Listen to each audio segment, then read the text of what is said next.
might wait till 4:01 just to be safe, but we'll go ahead and get started.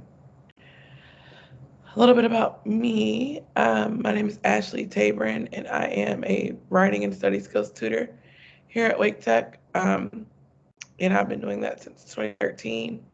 And this workshop today is designed around ways to help you have um, access to digital organizational skills and some platforms that you might find interesting. So it's right at 4 o'clock. So we're going to go ahead and get started. Um, so welcome to today's session on digital organization skills. You took the first step by showing up. So congratulations.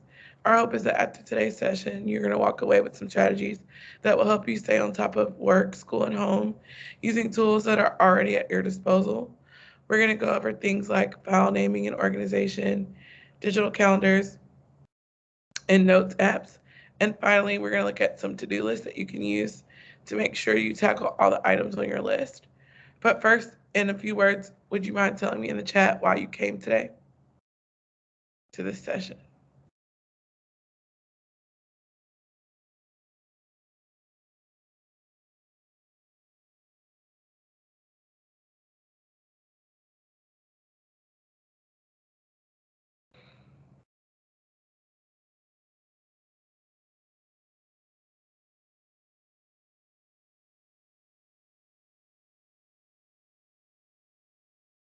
I work at school. I need to keep organized in one place if possible.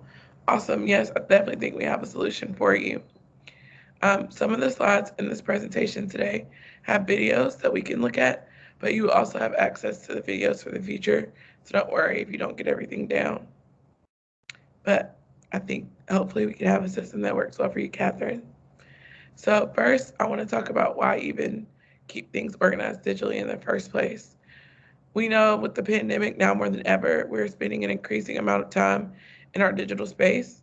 And just like in our physical ones, we need to make sure that our digital spaces are organized and easy to navigate. So fortunately for us, there are plenty of ways that we can curate our digital spaces. First, we just need to recognize that it takes time to organize our digital lives, and it's a never-ending process that requires regular maintenance. So just as you wouldn't clean your basement out in one day, you have to apply those same ideals to your digital space.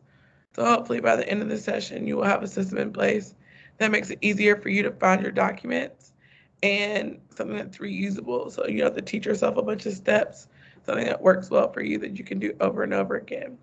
So we want our digital organizational strategies and platforms to have methods built into them that are easy to file, easy to find, and ultimately something that you can use over the course of time that once you find a system that works, you don't have to keep readjusting it. So the first thing that is kind of a thing that you would consider a gimme, but it's like really important is how you organize your files starts with how you name them. So the key to a good file naming system is to keep it simple.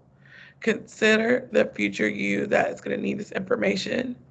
So some of the tips that you should employ to make sure your files are easy to find include a specifically descriptive phrase that lets you know what the file covers, and also the date. It's really important to have the date so you're able to find the information when you need it. Another important tip is to include the version number so you can easily track the changes you made for your assignment. So if you work on a paper multiple times, you might have version 1, version 2, version 3, or number 1, 2, or 3, just so you know which one you're looking at. And I encourage you to make different files for different stages of a document so you can really trace the growth and development that you made. Finally, the biggest file naming tip that I think you should walk away with is naming them as soon as you create them. So doing that will help you make sure that you don't miss the most important step. That'll make it easier for you to find those documents later. So uncomplicated, include the date, make sure you have a short descriptive phrase or the project name, the version number, and you name them as soon as you create them. So those are basics for file naming. Do you have any questions about file naming or any tips that you have of your own to share?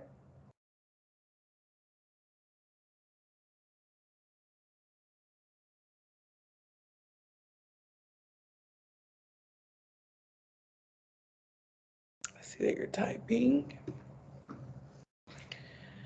You do the name, description, date. Well, you are right on task, I think, and you pretty much have no trouble finding the different versions of a file. That's the one thing that I walked away from after researching is to the different stages of a file to rename it or to put that it's version 2 or 3, just so I can notice the changes. So if you had a rhetorical analysis essay on a letter from Birmingham jail due on October 15th, what would you name it based on the stuff that we talked about in our previous slide?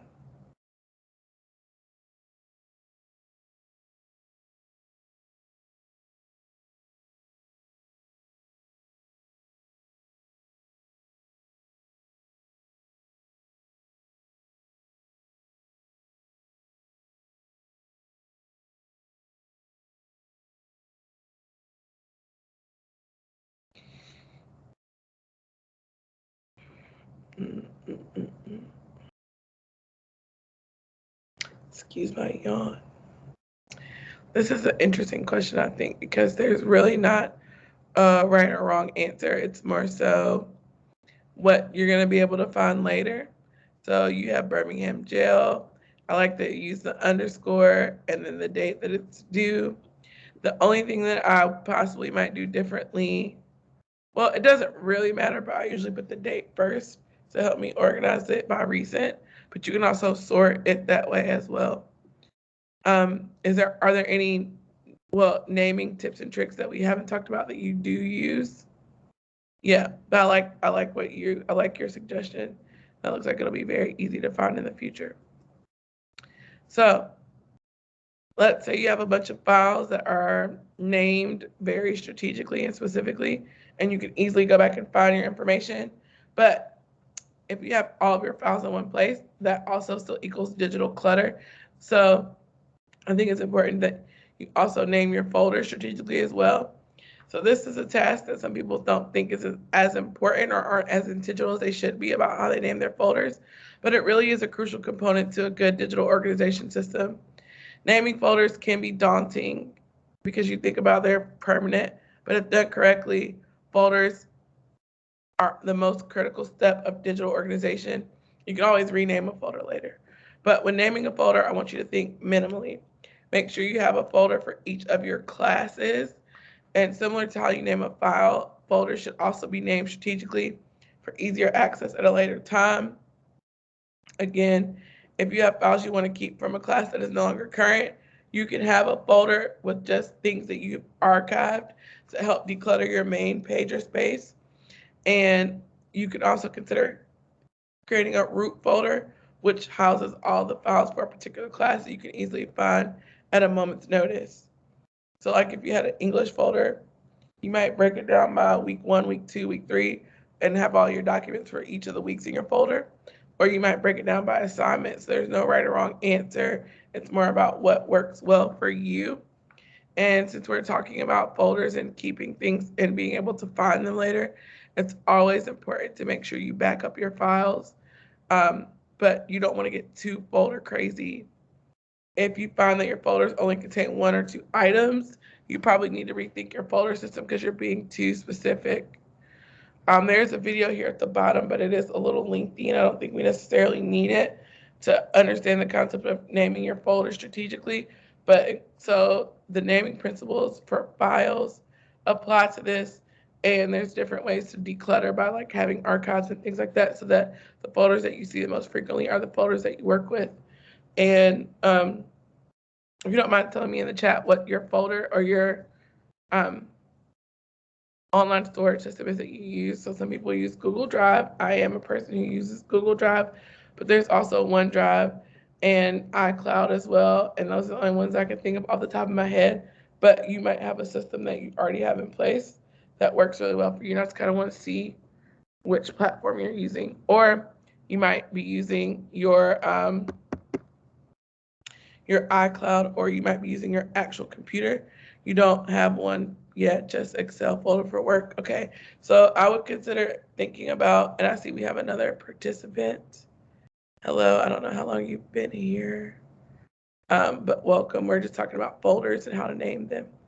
Um, so yeah, I would think about getting some folders for multiple classes set up for yourself. So if you were just joining us, we kind of were asking like, what's your current digital organization system, and then some tips and tricks for naming files as well as naming folders. Um, so if there's anything that we talked about so far that you hadn't considered before, I'd like for you to put it in the chat. Then the next thing we're going to talk about is some of the applications that can kind of help us stay on track. So the first big hurdle I would take on is sorting my current files into folders and considering naming those folders strategically so that you can have a decluttered workspace digitally as much as possible. If you don't have any tips and tricks that you learned from this section, we'll actually move on to some of the applications that can kind of help us stay on track with our daily tasks and our digital assignments. So before we go forward, there are a couple of platforms that you can use to keep track of your day and your schedule. The first one I'm thinking about is Outlook, which is already embedded with the Wake Tech credentials that you have. You use Outlook to join this meeting, use Teams properly, but you are familiar with Outlook. So if Outlook is how you keep track of your important dates, you can type that in the chat. If you have an Apple phone, there's also the default phone on your iPhone, that calendar. So if you use Outlook calendar, if you use the Apple calendar, or if you use Google Calendar, which is actually the calendar that I use, but again, it really is what fits you best. But I want to know what digital calendar platform that you use. If you don't have a digital calendar platform and you use a regular planner, like a traditional planner, you can write that in the chat. Or if you just don't keep up with any of your appointments by writing them down anywhere, you can also tell me that.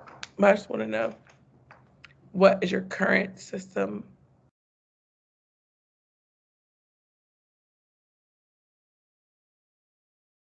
Like I said, I'm a big Google Calendar user.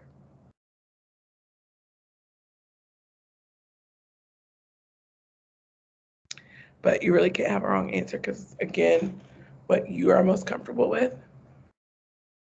So I see that both of you are typing. I thought I had my phone with me to show you what the calendars are, but I think I moved it away from me so I wouldn't be distracted. But I think it's important to note that all of the applications that we're going to talk about are applications that I feel are friendly to multiple devices. So if you primarily use a laptop, it'll be friendly for that. If you primarily use a tablet, or if you primarily use a cell phone, all of these apps and interfaces should be things that you can incorporate to the technology that you already have. So at the end of the session, if you want to try Google Calendar, Google Keep, you should not have to incur any charges. There's one thing I'm going to show you that costs a little bit of money, but other than that, everything is free.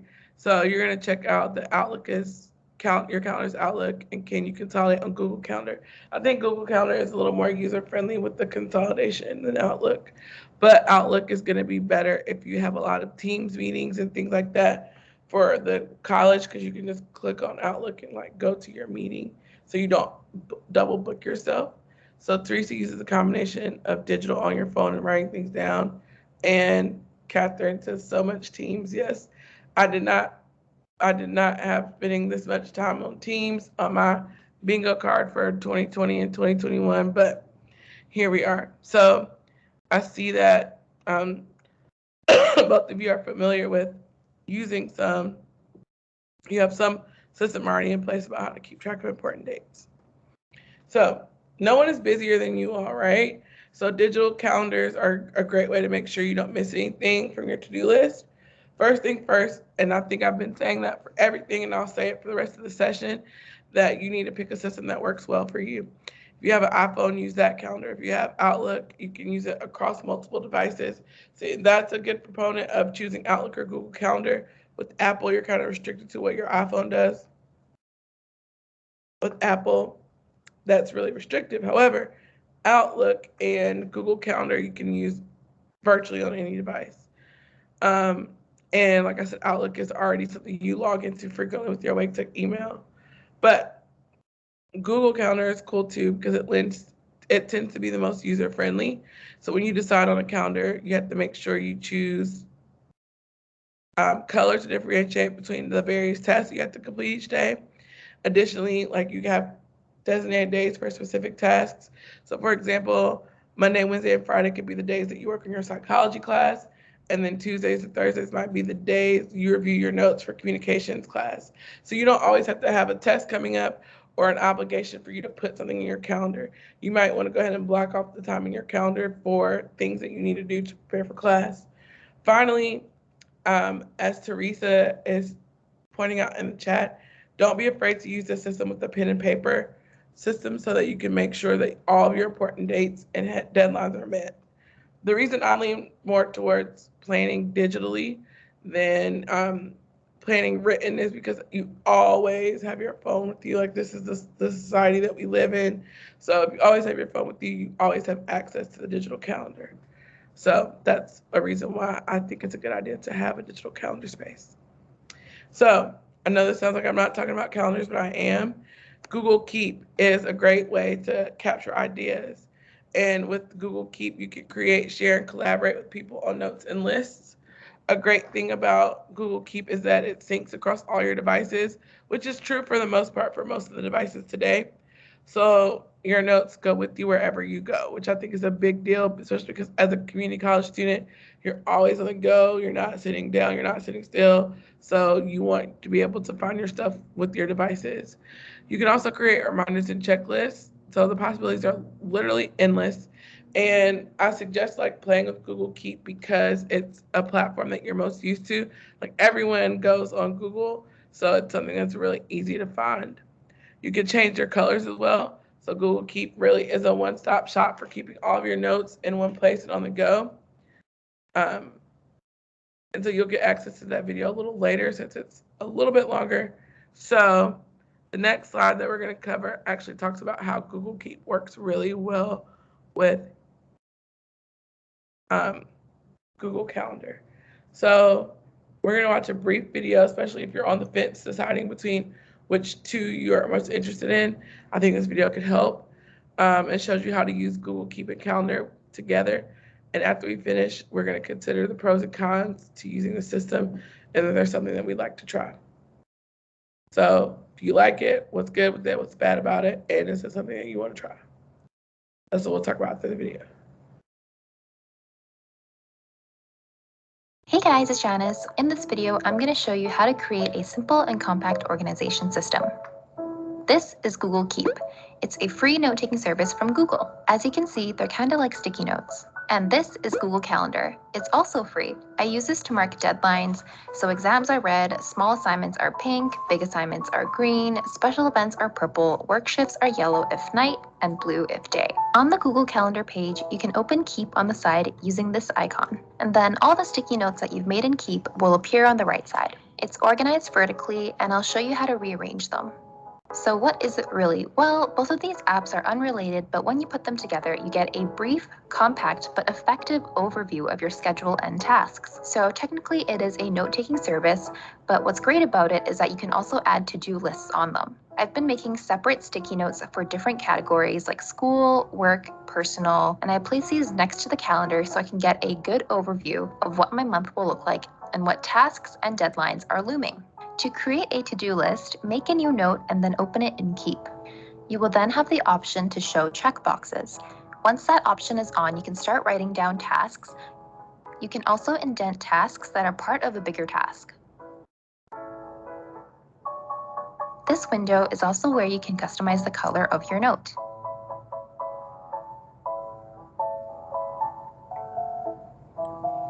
To rearrange them, you can choose to pin the most important category to the top. For me, these are school things. I feel like it serves as a reminder for stuff that's coming in the very near future, like a don't miss this imminent deadline kind of note, even though it might be stated on your calendar already. When those things are done, I just check them off. Then you can hide the checked items. Also, you don't have to use it as a to-do list. You can just jot down quick notes that might be pertinent to the month you're viewing on Google Calendar. Another great thing about using Keep is that you can access them on your computer, phone, or tablet, and they sync seamlessly with each other. It's kind of like a mini or enhanced Google Docs. This way, you can just add tasks and things from your phone if you're on the go, and it'll be there whenever you open these apps on your computer or tablet. If you want to replicate this setup on the iPad, just pull up the Calendar app and then pull up the Keep app on the side into a split screen view. If you don't want too much overwhelming detail with your planning and calendars, then this system might be simple but comprehensive enough for you. So I hope that you guys found this video somewhat useful. If you did, please give it a thumbs up, leave a comment, and don't forget to hit the subscribe button. Thanks for watching. All right, so what are some pros and cons for using this system, and is it something you'd like to try? This is like, I'm a little bit biased, and I started off with the system that I currently use, but I want to know, what do you think of some good things about it and possibly some bad things, or just your thoughts on Google Keep in general and how it works with Google Calendar.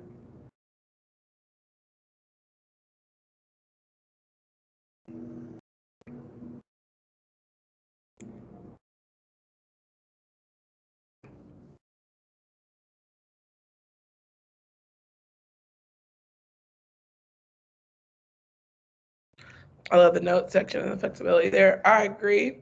And I also like how you can color coordinate the notes to the calendar so it kind of matches, and they are dynamic in how you can arrange and sort them. It does work with Outlook. That's awesome. Very good. That's great to know. Hey guys, it's Janice. In this video, I'm gonna... Did not mean to do that again. So while I'm waiting on Teresa, I do want to talk about the next one, which is the Microsoft version of Google Keep and Tasks. I do like the color-coded features too, which I believe is still possible on Microsoft To Do. So a good thing about To Do, it is essentially an app that's going to work really well with the stuff you're already using, like Outlook, like OneNote, like Word, like Excel. Like Google Keep, Microsoft To Do works well across all of your devices for easy management and access. So you can just sign up using your Wake Tech credentials, and there are default lists that they have there, like my day and my task, but you can make the screen as personal as you want. In the example, you'll see some jokes, but that's how personal it can get. You can create tasks and subtasks to keep track of your day. And this sounds cheesy, but the best part of the app for me is the satisfying sound that it makes when you complete each task. So it's a great way for you to stay involved and motivated, and for you to process your to-do list as it goes. And again, the multiple devices means you can have it wherever you are. You can jot down stuff when you have a moment. So let's look at some of the features of Microsoft To Do and then talk about why we would use that or Google Keep. But I'm just going to go ahead and say, because of the Microsoft behind it, it looks like this is a better fit if you plan to stick with Outlook. We invented To Do to make life simpler. We followed some golden rules. Sorry. We invented To Do to make life simpler. We followed some golden rules. Sorry, I can't make it Rule any number bigger. 1, collect everything at one place. To Do can simplify the collection of tasks, ideas, invitations, office work, holiday planning, or even shopping. Just add it to Do and save yourself the trouble of remembering it all. Rule number 2, organize your tasks in the way that suits you. Use different colors to categorize your lists and add similar lists to a group. To break up a bigger task, add steps to it. For timely execution, mark tasks as important or set due dates and reminders. Plan your day by adding tasks to My Day, and if you've missed anything, Smart Suggestions come handy. Rule number 3, prioritize your tasks and make changes on the go. My Day keeps a track of the tasks for the day. The tasks can be arranged priority-wise or as per will. The tasks can be moved among the lists. Marking a task as important pushes it to the top of the list for better attention. Rule number 4, complete the tasks by yourself or by assigning to someone. Wherever you are, To-Do is with you with seamless cross-device syncing. Collect what you need so that you can focus on what to do next. I like the ending because of the pun on what to do next. But so To-Do, I think, is a little more integrated because Google Keep and Google Calendar are separately. And I see like To-Do having reminders and calendar dates and stuff as a good option. So, and like Teresa said, the color coding is nice. And another pro for the To-Do is that it syncs across all devices and it's easy to log in with your Wake Tech credentials. So there's only 3 of us, but if you had to choose, which one are you going to go with? Are you going to go towards Google Keep and Calendar or Microsoft? And I will type my answer as well.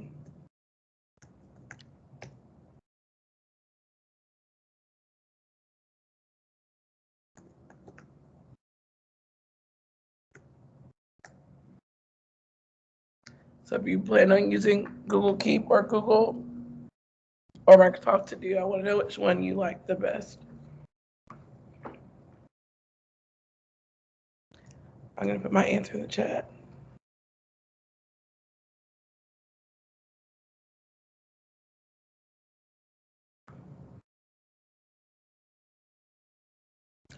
Catherine said To-Do since it should immigrate with school. Yep, and I think a good point is like a lot of people felt like Microsoft products were outdated, but I do think they made a concerted effort up to this point to get their software and platforms where it needs to be.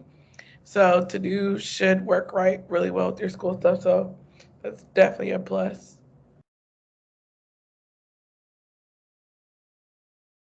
So waiting on Teresa. I'm gonna cut you off.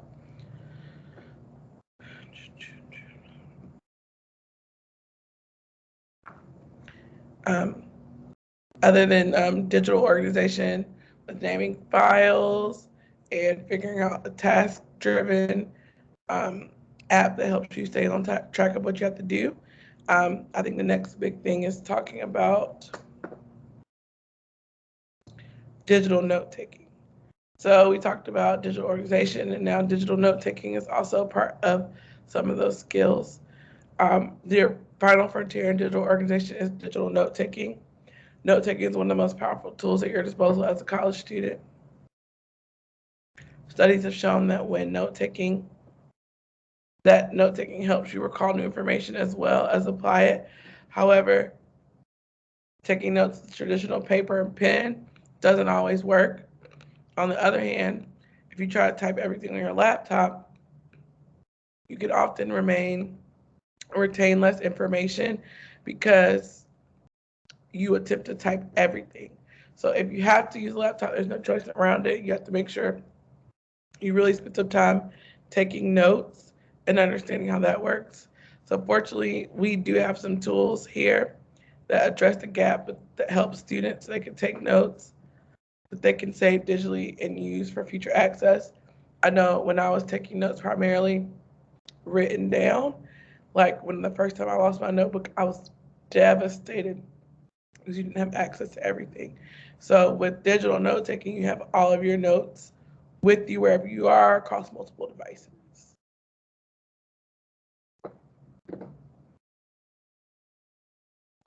So the first note-taking app that is very Microsoft, very free. I'm trying to promote those because there's stuff that you don't have to learn and new tricks to engage with, is Microsoft OneNote.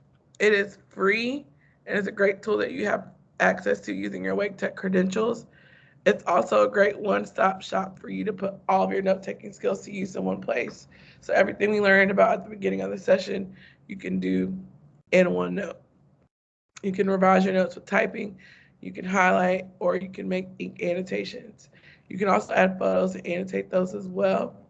A great feature about OneNote is that you can easily share and collaborate with your colleagues and professors. To sum up, OneNote is a great system to organize your thoughts. You can mark important notes so you can't miss them. And you can also draw and mix media, such as audio or video, in ways you can't do with other systems. Teresa, she needs a little more time. I understand, Teresa. Finally, you can share files, clips, and entire notebooks with your classmates. It also works well, again, across the multiple devices, which comes in handy when you're on the go. So it's like a notebook that you keep up with for your class, that you have all the information that you need.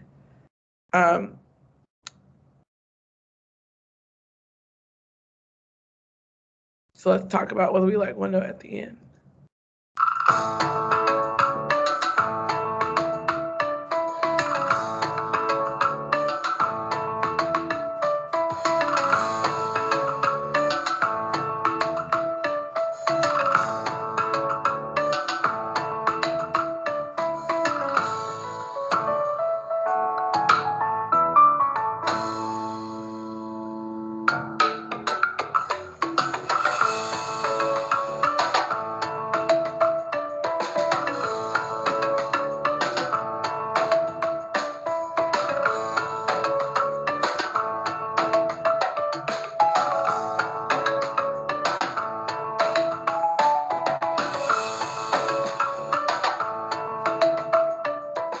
A hummingbird flaps its wings at the rate of 50 times per second. A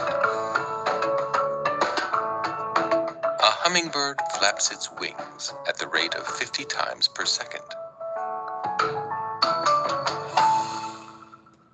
All right. So let me know what you think about OneNote. Any thoughts? Again, I like the audio aspect of it. I like the syncing across multiple devices. I like the free aspect of it. And most importantly, I like that you can use it with your Wake Tech credentials. So it's not another login or anything that you have to create. It's something that's already there for you. Excuse me.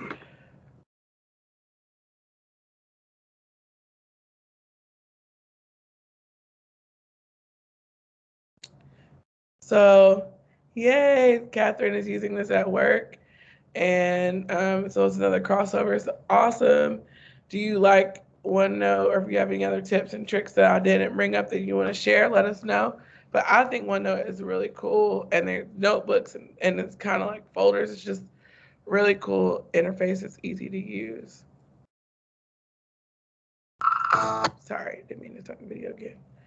That's my pick for the note-taking session, honestly, because it's easy to use and interface is friendly, and the audio part is really cool, I think, too.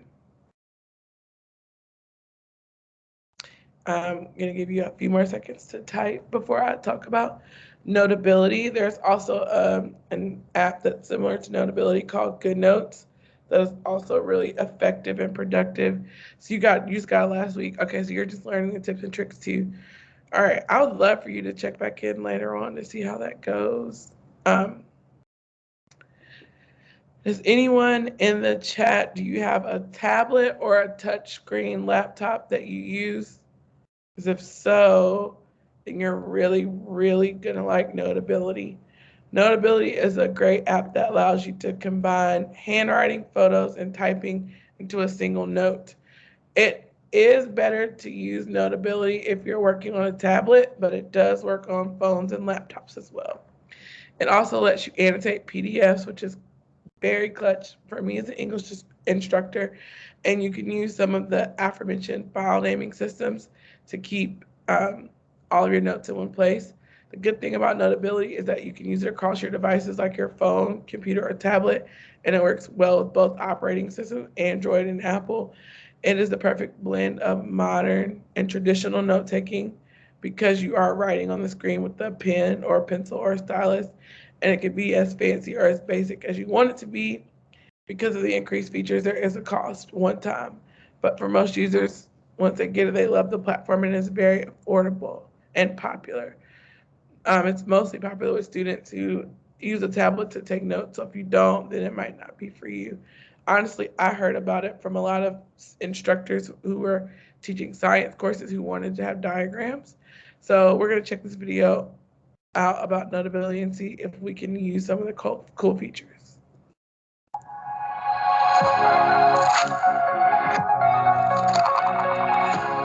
Oh, great. Thank you for pointing that out, Teresa.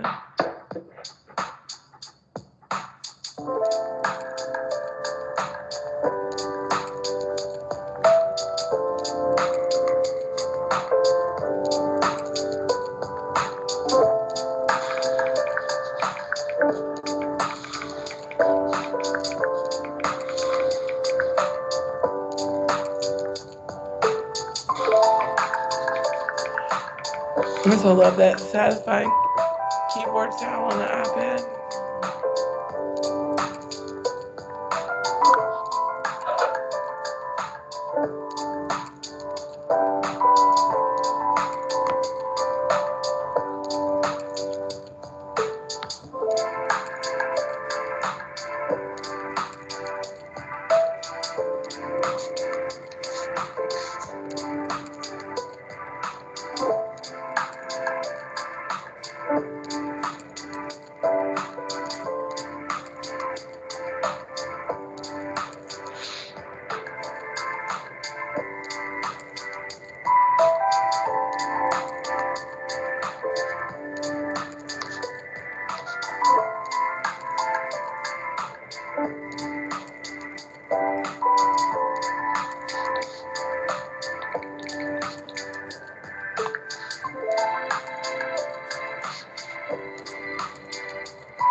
Like I said before, that's like a really brief overview, but I just wanted to know if you use a tablet, what are your thoughts on it? Because I personally enjoyed taking notes when I was in high school and college, um, and the traditional format, but I think Notability is a good way to take notes traditionally, but also have them in a digital space. And that's one thing that I'm worried about is, how do I keep up with everything that's going on, and in a modern way? Because like if you have a lot of paper, I tend to put things down and don't use it. So if you do it digitally, you'll always have it.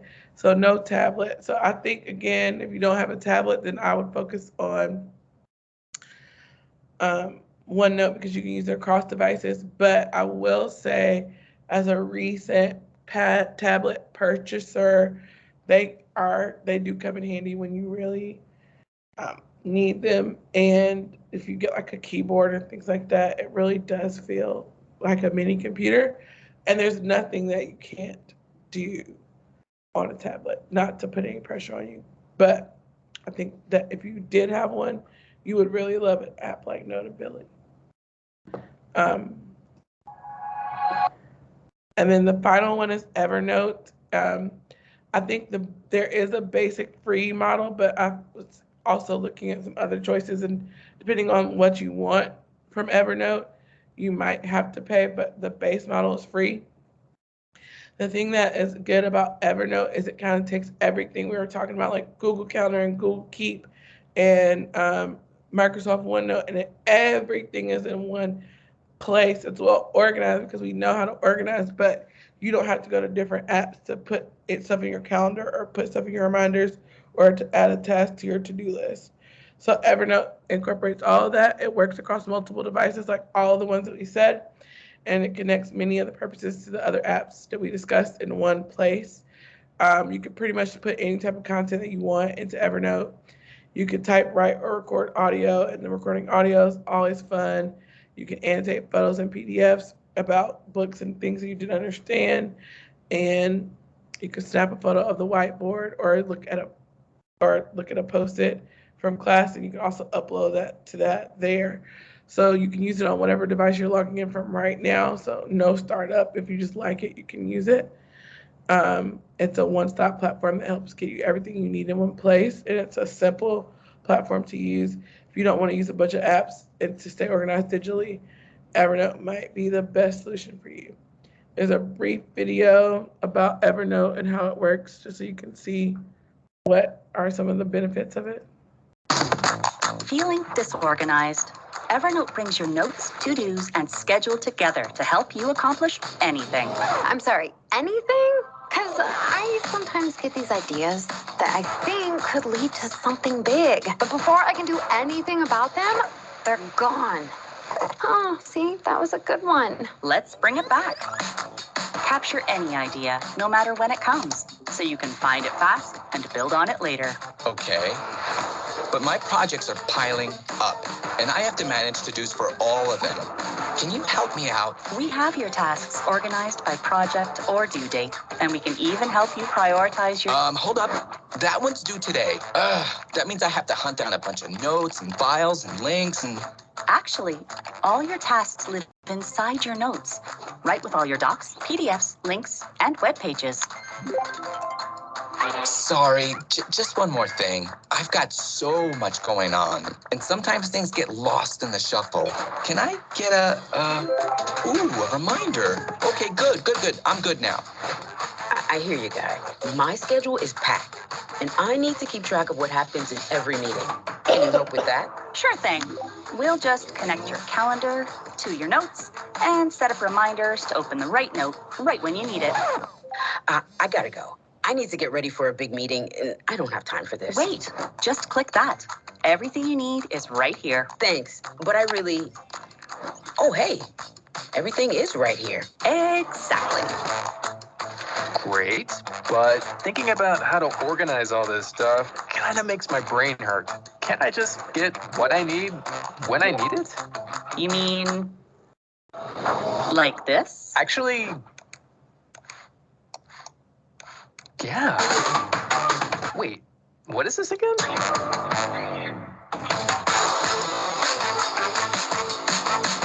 So again, the best thing about Evernote is just how easily it talks to multiple devices. So if you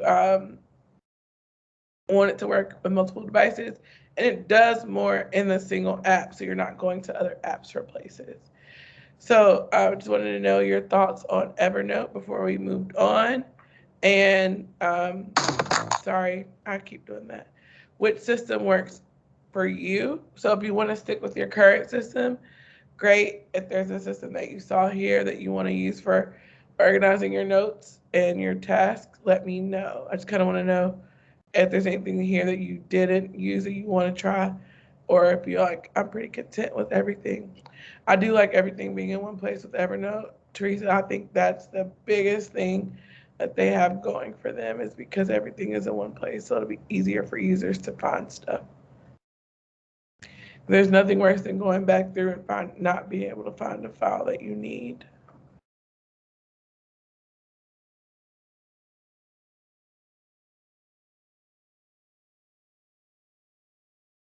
And I see that you're typing still, so I want to give you a moment to do that.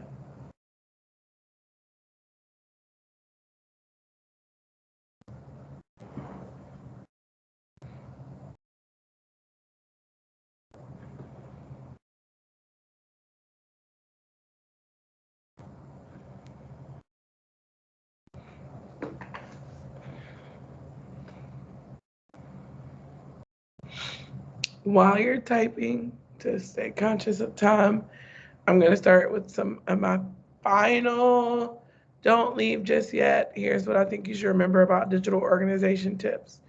Number one is your desktop has to be clean, not your physical desktop, but your one on your computer. So any loose documents that you have, you're going to put them in a specific folder. Teresa, that's wonderful that you want to explore all of them a little further. I would say do that before you make a decision, and you could always come back to figure out which one works best for you. So we know now how to create folders, so thank you for sharing that. So we want to create folders that we could put all our loose documents and things that we want to go through later, so your desktop isn't as cluttered. I like to change my desktop to a background and something that I want to see, so when it starts getting cluttered, I notice it a little better. The second thing is to go through your folders to regularly store what you need and delete the rest. The downloads folder can get heavy, especially if you're using like Google Chrome. So you want to actually go in the folders and move the stuff to the appropriate place so that that folder is always empty. You're going to organize your documents, and then you're going to, whenever possible, try to check your email at least once a day to get to zero. Sometimes that's really hard to do, and often that could be the case because you have some emails that you perhaps didn't realize that you subscribe to that you want to stop, so turn those off as well. Don't let updates go unchecked with your phones and your devices. Whenever you have one, go ahead and do it. Don't click on remind me tomorrow because you're often missing out on some of the benefits. Also, from time to time, we might end up putting multiple versions of the file with the same name, and that could be very problematic. Like, I know how many times I'm in a meeting working with a student and we're going over paper and we get to the middle and they're like, oh, that's not the version I wanted. We have to start again to make sure you clearly label it and delete any extras so that you don't have confusion about who's left over, what is this, what is that. So I would delete the old ones as much as possible, and their duplicates especially, we want to get rid of them. We also want to organize our apps that we have on our devices, especially if you're using a desktop that allows you to do so. And the number 8 is deleting your old notes. If you are using a laptop or an actual phone where you have notes, we want to delete the ones you don't need. Remember, they're just taking up space unnecessarily. And finally, you need some work-life balance, or school-life balance. So if you have Blackboard or whatever folder or file naming system on your phone, I would encourage you to delete it whenever possible, just so you can be in person and present for those around you. So you want to have some balance. You want to be able to walk away. So turning off notifications when you aren't working late into the night allows you to get a break. And we know school is hard and working and going to school is really hard. So want to give yourself a break if possible. So for our last and final slide, again, my name is Ashley Tabron, and I really enjoyed talking with you all today. I hope that you got some tips or some new apps that you want to explore about digital organization. So I'll just ask you to pick one of those questions. What are 3 things you have learned in today's session? What are 2 things you found interesting? Or what is one question you still have? You're welcome. So there's anything that you would like to just talk about?